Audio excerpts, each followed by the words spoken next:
My dear students and parents, this is Daniel and welcome back to our channel. Tamil Nadu medical கவுன்சிலிங்கினுடைய first round allotment order download பண்ணுறதுக்கான லிங்க்கை அஃபீஷியலாக enable பண்ணி கொடுத்துருக்காங்க. So நீங்கள் already நேற்றுக்கு நைட்டே வந்து பார்த்தீங்கன்னா அதே சாய்ஸ் ஃபில்லிங் பண்ணுறதுக்கு எந்த லாகின்ல நம்ம உள்ளே போனோமோ அதே லாகின்ல தான் நம்ம யூசர் ஐடி பாஸ்வேர்ட்லாம் கொடுத்து லாகின் பண்ணி பேமெண்ட் கம்ப்ளீட் பண்ணதுக்கப்புறம் அலாட்மெண்ட் ஆர்டரை டவுன்லோட் பண்ணியிருப்பீங்க. நிறைய பேர் கேட்கக்கூடிய ஒரு கேள்வி என்னன்னா, சார் நான் வந்து எனக்கு ஆல் இண்டியா கோட்டாவில் ஒரு சீட் இருக்குது, இப்போ தமிழ்நாட்டில் ஒரு சீட் இருக்குது, இந்த ரெண்டில் எதை சூஸ் பண்ணுறது அப்படிங்கிற கேள்வி கேட்குறாங்க. ரெண்டாவது, நான் தமிழ்நாட்டில் ஒரு காலேஜில் இப்போ நான் ஜாயின் பண்ணுறேன், எனக்கு கிடச்சிருச்சு, நான் ஜாயின் பண்ணுறேன், ரீஅலாட்மெண்ட் போகலாமா, போனால் எனக்கு காலேஜ் கண்டிப்பாக கிடச்சிருமா, நான் ஒரு காலேஜ் எதிர்பார்க்குறேன், அந்த காலேஜ் கிடச்சிருமா அப்படின்னு சொல்லி நிறைய கேள்விகள் அப்படிங்கிறது இருக்குது. ஸோ இதுக்குரிய பதில தான் இந்த வீடியோவில் பார்க்க போகிறோம். இது வரைக்கும் நீங்கள் நம்ம சேனலை சப்ஸ்கிரைப் பண்ணல அப்படின்னா மறக்காமல் சேனலை சப்ஸ்கிரைப் பண்ணி வச்சுக்கோங்க. அண்ட் கூடவே நோட்டிஃபிகேஷன் ஐக்கானே ஆன் பண்ணி வச்சுக்கோங்க. ஸோ இப்போ நீங்கள் ஸ்க்ரீனில் பார்க்குறது நம்மளுடைய அலாட்மெண்ட் ஆர்டரை டவுன்லோட் பண்ணதற்கான அஃபீஷியல் லிங்க். இதை நீங்கள் கிளிக் பண்ணீங்க அப்படின்னா you will be able to login and payment process, எப்படி அமௌண்ட் பே பண்ணுறது, இந்த மாதிரி எல்லா டெமோவும் நேற்றுக்கு நம்ம போட்ட டெமோ வீடியோவில் போட்டிருக்கோம், டீட்டெயிலாக பார்த்துக்கோங்க. ஸோ இப்போ நம்ம all India quota versus Tamil Nadu counselling, ரெண்டு காலேஜ் என் கையில் இருக்குது. இப்போ இந்த ரெண்டு காலேஜில் இந்த ரெண்டு சீட்ல எதை சூஸ் பண்றது அப்படின்னு நிறைய பேருக்கு இருக்கிற கேள்வி. நீங்க பார்க்க வேண்டிய மிக முக்கியமான விஷயங்களை லிஸ்ட் பண்றேன். ஃபர்ஸ்ட் திங், அந்த காலேஜ் எப்போ ஆரம்பிச்சாங்க. இந்த ரெண்டு காலேஜ் இருக்கு, ஆல் இண்டியாவில் ஒரு சீட் இருக்கு, தமிழ்நாட்டில் ஒரு சீட் இருக்கு அப்படின்னா இந்த ரெண்டு காலேஜும் இயர் ஆஃப் ஸ்டார்டிங் என்ன அப்படிங்கிறத செக் பண்ணிக்கோங்க. ஸோ எது ஓல்டர் இன்ஸ்டிடியூஷனோ அதுக்கு ப்ரியாரிட்டி கொடுங்க. ஓகேங்களா. ரெண்டாவது முக்கியமாக பார்க்க வேண்டியது அந்த காலேஜ் அமைந்திருக்கக்கூடிய லொகேஷன். அதாவது உங்களுடைய நேட்டிவ்க்கும் உங்களுடைய வீட்டுக்கும் அந்த காலேஜுக்கும் எவ்வளோ தூரம் இருக்கு. So A and B, all India கோட்டால ஏ அப்படிங்கிற காலேஜும் ஸ்டேட் கோட்டால பிங்கிற காலேஜும் இருக்குன்னு வச்சுக்கோங்க.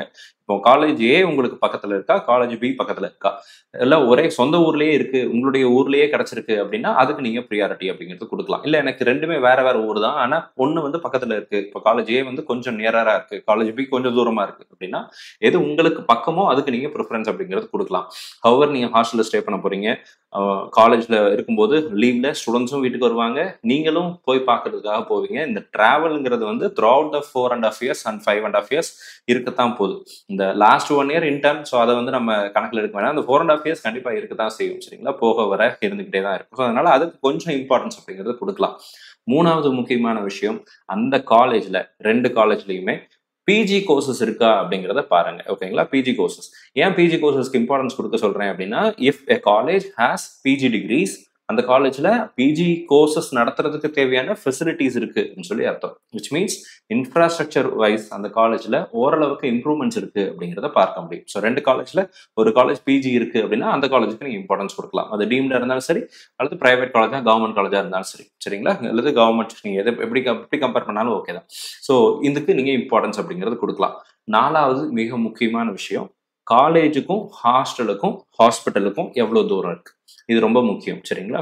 அதாவது மெடிக்கல் காலேஜ் அமைஞ்சிருக்கிற இடம், அந்த காலேஜினுடைய ஹாஸ்டல் எங்க இருக்கு, அந்த காலேஜினுடைய ஹாஸ்பிட்டல், நீங்க போய் கிளினிக்கல் டியூட்டி போவீங்க இல்லையா, அந்த ஹாஸ்பிட்டல் எங்க இருக்கு, இந்த மூணுக்கும் இடையில உள்ள டிஸ்டன்ஸ் எல்லாம் ஒரே கேம்பஸ்ல இருக்கு அப்படின்னா அதுக்கு ப்ரியாரிட்டி அப்படிங்கிறது கொடுக்கலாம். இடையில வேற வேற இடத்துல இருக்கு, கொஞ்சம் தள்ளி இருக்கு, ஒரு 2 கிலோமீட்டர் 3 கிலோமீட்டர் தள்ளி இருக்கு, அல்லது ஒரு 7-8 கிலோமீட்டர், கோயம்புத்தூர்லாம் 7-8 கிலோமீட்டர் தள்ளி இருக்கு. ஸோ இந்த மாதிரி கொஞ்சம் தூரமா இருந்துச்சுன்னா அதுக்கு நீங்க கம்பேர் பண்ணி பார்க்கும்போது லெஸ் ப்ரியாரிட்டி அப்படிங்கிறது கொடுக்கலாம். சரிங்களா. ஸோ இந்த விஷயத்த கம்பேர் பண்ணி டிசிஷன் அப்படிங்கிறது நீங்க எடுங்க. ஐந்தாவதா மிக முக்கியமா நான் சொல்ற சஜஷன், ரெண்டு காலேஜுக்கும் நேரடியா போங்க, அங்க படிக்கிற ஸ்டூடெண்ட்ஸை நேரா பாருங்க, பார்த்து விசாரிங்க, உங்களுக்கு எது பிடிச்சிருக்கோ அதுல நீங்க ஜாயின் பண்ணலாம். So you can take a clear decision based on these 5 factors. இப்போ ரெண்டாவது முக்கியமான விஷயம், நான் தமிழ்நாட்டில் எனக்கு ஒரு சீட் கிடைச்சிருச்சு சார், அல்லது ஆல் இண்டியா கோட்டால ஒரு சீட் கிடைச்சிருச்சு சார், பட் நான் எதிர்பார்த்த காலேஜ் இது கிடையாது, இப்போ இந்த காலேஜ்ல சேரலாமா, அல்லது சேர்ந்துட்டு ரீஅலாட்மெண்ட் போனா எனக்கு இந்த காலேஜ் கண்டிப்பா கிடைச்சிருமா அப்படின்ற ஒரு எதிர்பார்ப்பு இருக்கு. உதாரணத்துக்கு, நான் வந்து கோயம்புத்தூர் கற்பகம்ல இருக்கேன், எனக்கு வந்து கோயம்புத்தூர்ல பிஎஸ்டி கேஎம்சிஎஸ் தான் நான் எதிர்பார்த்தேன், ஆனா கற்பகம் தான் கிடைச்சிருக்கு. இதே தான் எல்லா ஊருக்கும், வேற ஒரு காலேஜ் எதிர்பார்த்திருப்போம், ஆனா வேற காலேஜ் கிடைச்சிருக்கும். உங்களுடைய ப்ரியாரிட்டியில அதுக்கு அடுத்த லெவல்ல இருக்கக்கூடிய ஒரு காலேஜ் கிடைச்சிருக்கும்.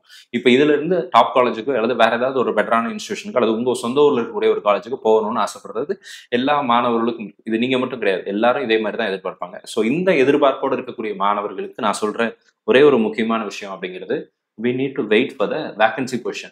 நீங்க நினைக்கிற அந்த காலேஜ்ல எவ்வளவு வேகன்சி வரப்போகுது அப்படிங்கிறத பொறுத்து தான் நம்மளுடைய ப்ராபபிலிட்டி அப்படிங்கிறது இன்க்ரீஸ் ஆகும். சரிங்களா. அதை பத்தி ஐடென்டிஃபையே பண்ண முடியும், அந்த ப்ராபபிலிட்டி இருக்கா இல்லையா அப்படிங்கிறதே அப்பதான் சொல்ல முடியும். அப்போ உங்களுக்கு இப்போ என்னுடைய ஆலோசனை அல்லது சஜஷன், இப்போ உங்களுக்கு எக்ஸ்ஆர் ஒய் எந்த காலேஜ் கிடைச்சிருக்கோ அந்த காலேஜ்ல ஜாயின் பண்ணிக்கோங்க. ஒருவேளை உங்க கையில இப்போ 2 சீட் இருக்கு அப்படின்னா 2ல ஏதாவது ஒண்ணா கண்டிப்பா ஜாயின் பண்ணிடுங்க. அல்லது நீங்க வந்து ரெண்டையுமே ஃப்ரீ எக்ஸிட் விடுறது வந்து சுத்தமா நமக்கு வந்து கை கொடுக்காத ஒரு விஷயமா போயிடும். சரிங்களா? இப்போ செகண்ட் ரவுண்ட் தமிழ்நாடுல ட்ரை பண்ண போறீங்க அப்படின்னா, ஃபர்ஸ்ட் ரவுண்ட் தமிழ்நாடு சீட்ல ஜாயின் பண்ணுங்க. செகண்ட் ரவுண்ட் ஆல் இந்தியா கோட்டால ட்ரை பண்ண போறீங்கன்னா, first round all India quota சீட்ல ஜாயின் பண்ணுங்க. இப்போ தமிழ்நாடுல எனக்கு சீட் கிடைச்சிருச்சு ஃபர்ஸ்ட் ரவுண்ட்ல, அந்த காலேஜ்ல ஜாயின் பண்ணிடுறீங்க. செகண்ட் ரவுண்டுக்கு நீங்க போறீங்க அப்படின்னா, அந்த காலேஜ்ல வேகன்சி இருக்குதோ இல்லையோ, செகண்ட் ரவுண்ட் வேகன்சி லிஸ்ட்லாம் குடுப்பாங்க. அந்த காலேஜ்ல வேகன்சி இருக்கோ இல்லையோ, அந்த காலேஜ நீங்க உங்களுடைய சாய்ஸ் லிஸ்ட்ல போடலாம். உங்களுடைய கம்யூனிட்டி, உங்களுடைய கேட்டகரி அந்த இத பொறுத்து, இப்போ உதாரணத்துக்கு நீங்க பிசி கேட்டகரி மாணவரா இருக்கீங்கன்னு வச்சுக்கோங்களேன். பிசி கேட்டகரியில நீங்க எதிர்பார்க்கிற காலேஜ்ல எவ்வளவு பேர் ரீஅலாட்மென்ட் போறாங்க, இது யாருக்கும் தெரியாது. ரிப்போர்ட்டிங் முடிச்சு விர்ச்சுவல் வேகன்சி வந்தாலும் கூட, எத்தனை பேர் உங்களுடைய கேட்டகரியில இருந்து போறாங்க அப்படிங்கிற கவுண்ட்டும் தெரியாது. ரீஅலாட்மென்ட் டோட்டலா எத்தனை பேர் போறாங்க, இதுவும் நமக்கு தெரியாது. ஆனா வேகன்சி யார் எத்தனை பேர் சேராம போறாங்க அப்படிங்கிற நம்பர்ஸ் மட்டும் நமக்கு அனௌன்ஸ் பண்ணுவாங்க. அது மட்டும் தான் நமக்கு தெரியும். ரியல் வேகன்சி மட்டும் தான் வரும். விர்ச்சுவல் வேகன்சி தமிழ்நாடு இது வரைக்கும் ரிலீஸ் பண்ணல. லாஸ்ட் இயர் வரைக்கும் ரிலீஸ் பண்ணல. ஸோ அப்போ இந்த டிஃபிகல்டிஸ் எல்லாம் இருக்கிறதுனால செகண்ட் ரவுண்ட்ல நம்ம ட்ரை பண்ணி தான் பார்க்க முடியும். உறுதியா கிடைக்கும்னு சொல்லி யாராலையும் சொல்ல முடியாது. Because it involves the psychology of the students and mentality of the students and parents. ஏன்னா அந்த காலேஜ்ல எவ்வளவு பேர் அலாட் ஆயிருக்கு, அதுல எத்தனை பேர் கண்டிப்பா இந்த காலேஜ்லயே சேர்ந்துடலாம்னு நினைக்கிறாங்க, எத்தனை பேர் இந்த காலேஜ் வேண்டாம்னு நினைக்கிறாங்க, இதெல்லாம் பொறுத்து தான் அது அமையும். ஸோ அதனால நீங்க ஃபர்ஸ்ட் ரவுண்ட்ல ஒரு காலேஜ் கிடைச்சிச்சு அப்படின்னா அதுல மறக்காம ஜாயின் பண்ணிடுங்க. ஜாயின் பண்ணிட்டு ரீஅலாட்மெண்ட் அப்படிங்கறத ட்ரை பண்ணலாம். இதை ஏன் நான் சொல்லிட்டே இருக்கிறேன், திரும்ப திரும்ப ஏன் சொல்றேன் அப்படின்னா, ஃபர்ஸ்ட் ரவுண்ட்ல சீட்டு கிடைச்சு அதை வேண்டான்னு விட்டுட்டு செகண்ட் ரவுண்டுக்கு போய் எந்த சீட்டும் கிடைக்காம வெயிட் பண்ணிட்டு இருக்கிற ஏகப்பட்ட மாணவர்களை கடந்த ஆண்டுகள்ல நான் பார்த்திருக்கிறோம். ஒரு வருஷம் மட்டும் இல்ல, ஒரு 4-5 இயர்ஸா இதே மெடிக்கல் கவுன்சிலிங் ப்ராசஸ்ல தான் நம்ம டிராவல் பண்ணிட்டு இருக்கிறோம். நிறைய மாணவர்களை பார்த்துட்டே இருக்கிறோம். நிறைய மாணவர்கள் இதன் மூலமா பாதிக்கப்பட்டிருக்கிறாங்க. அப்படிங்கிறதுனால அந்த பாதிப்பு உங்களுக்கு வரக்கூடாது அப்படிங்கிறதுக்காக இந்த விஷயத்த நான் சொல்றேன். ஸோ இந்த வீடியோ உங்களுக்கு யூஸ்ஃபுல்லா இருந்திருக்கும்னு நினைக்கிறேன். உங்க ஃபேமிலியில ஒருத்தரா இருந்து ஒரு சின்ன சின்ன சஜஷன்ஸ் கொடுத்துருக்கிறேன். இது உங்களுக்கு பிடிச்சிருந்துச்சு அப்படின்னா ஃபாலோ பண்ணுங்க, அல்லது இதுல மாற்று கருத்துக்கள் இருந்தாலும் கமெண்ட் செக்ஷன்ல டைப் பண்ணுங்க. அதுக்குரிய கிளாரிஃபிகேஷன் நான் உங்களுக்கு கொடுக்குறேன். இந்த வீடியோ உங்களுக்கு யூஸ்ஃபுல்லா இருந்துச்சுன்னா மறக்காம வீடியோவை உங்களுடைய ஃப்ரெண்ட்ஸ் அண்ட் ரிலேட்டிவ்ஸ்க்கும் ஷேர் பண்ணிடுங்க. All the very best. Thank you so much. நம்ம சேனல்ல பார்க்கக்கூடிய மாணவர்கள் மற்றும் பெற்றோர்களுக்கு அவங்க விரும்பின மருத்துவக் கல்லூரிகளில் வருகிற ரவுண்ட்ஸ்ல கண்டிப்பா இடம் கிடைக்கணும்னு சொல்லி உங்களுக்காக நான் ப்ரே பண்ணிக்கிறேன். All the very best. Thank you so much.